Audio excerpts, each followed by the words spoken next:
আসসালামু আলাইকুম। কাছের এবং দূরে, ইটালি বা ইটালির বাইরে, আপনারা যে যেখান থেকে আমার এই ব্লগটা ইউটিউবে বা ফেসবুকে দেখবেন, সবাইকে শুভেচ্ছা ও ভালোবাসা।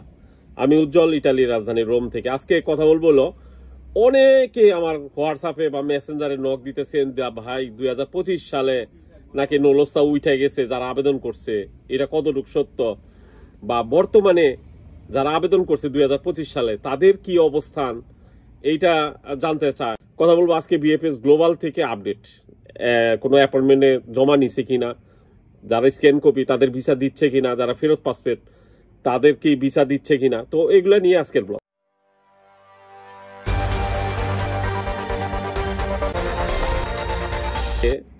বাংলাদেশে যারা ভুক্তভোগী তারা একটা সংবাদ সম্মেলন করছে, এটা বিভিন্ন টিভি চ্যানেল কোম্পানিগুলোও দেখাইছে, এবং আমরাও এটার জন্য অবশ্যই তাদের মানে সহমর্মিতা বা তাদের পাশে থাকার কথা অবশ্যই ব্যক্ত করি, যে বিএফএস গ্লোবাল বা ইটালিয়ান এম্বাসি যেন এই যে ফেরত পাসপোর্ট বা স্ক্যান কপি জমা দিছে বা অ্যাপয়েন্টমেন্ট যারা জটিলতা আছে তাদের যেন সমাধানটা তাড়াতাড়ি করে, সর্বোচ্চ 2-3 মাসের ভিতরে যেন করে। কারণ হলো, কেউ 1.5 বছর, কেউ 2 বছর, কেউ 1 বছর ধরে ঝুলে আছে।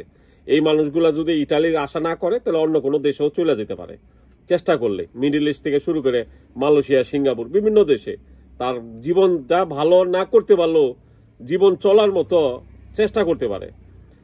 আজকে বিএফএস গ্লোবাল থেকে আপডেট হলো, মোটামুটি খুব একটা খারাপও না, আবার খুব একটা ভালো না। আজকে 100-র উপরে ভিসা প্রদান করছে। এর ভিতরে ছিল ফেরত পাসপোর্ট যারা এবং যারা স্ক্যান কপি, এদেরই সংখ্যা ছিল বেশি। এবং আজকে অ্যাপয়েন্টমেন্টের খুব একটা খবর শুনি নাই, মানে আমি শুনিই নাই, তো মানে জমা দেওয়ার বিষয়টা আমি শুনি নাই, এবং ফ্যামিলি ভিসা কিছু দিচ্ছে। এইটাই ছিল বিএফএস গ্লোবাল ঢাকা, চট্টগ্রাম এবং সিলেটের সর্বশেষ আপডেট, যে ভিসা 100-র উপরে আজকে পাসপোর্ট ইস্যু করছে।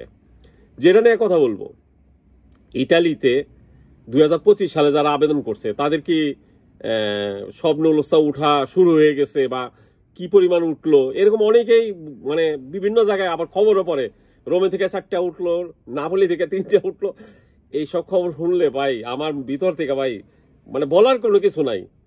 কেউ কখনোই বলতে পারবে না, এটা 100% চ্যালেঞ্জ। কেউ যদি ব্লগার বা কেউ যদি থাকে, যত বড় হ্যাডামালা মানুষ, যে ওই জায়গার থেকে 10টা উঠছে, ওই জায়গা থেকে 3টা, আজকে রোমের খবর ভালো না, এইসব খবর কেউ দিতে পারবো না। হ্যাঁ, 2-1টা শুনতে পারবো, কিন্তু কতটাই উঠছে এটা কেউ বলতে পারবো না। আর 2025 সালে নলস্তা এখনো উঠে নাই। কি অবস্থা আছে, এই যে আমার পাশেই দেওয়া আছে ভিডিও, আপনারা ভিডিওটা ভালো করে লক্ষ্য করেন।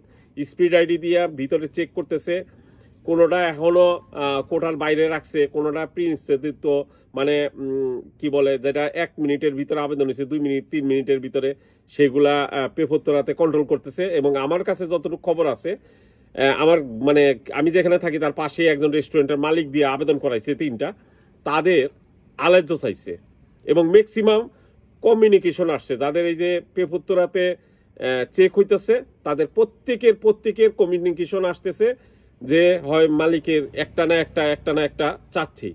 যদি যারা স্পন্সর আবেদন করছেন আসিকরেশনে জমা দিয়েও থাকে, বা কি বলে আলেজ্য জমাও দিয়ে থাকে, আবার রিপিট আলেজ্য চাইতেছে, তো অবশ্যই নুলস্তার বের হনে খবর নাই। নুলস্তার খবর বেরিয়েছে তাদেরই, এখন পর্যন্ত রিসিভও তা পায় নাই।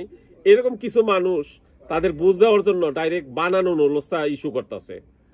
একবারে শিওর থাকেন, তাদের জাল জালিয়াতি কইরা তারা সেই আগের পন্থা নুলস্তা দিতেছে। তাদের আবেদনের রিসিভতার কোনো খবর নাই, কিন্তু তারা বলতেছে নুলস্তা উঠছে, টাকার ব্যবস্থা করো।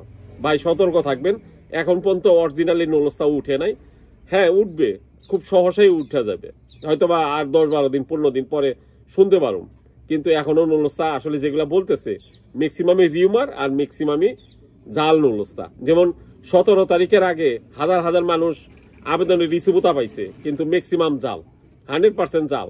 তো এখনো এরকম জালের অর্ধেক মানুষই পাইছে রিসিভতা জাল। তো সবাই ভালো থাকবেন, দোয়া করবেন। আসসালামু আলাইকুম।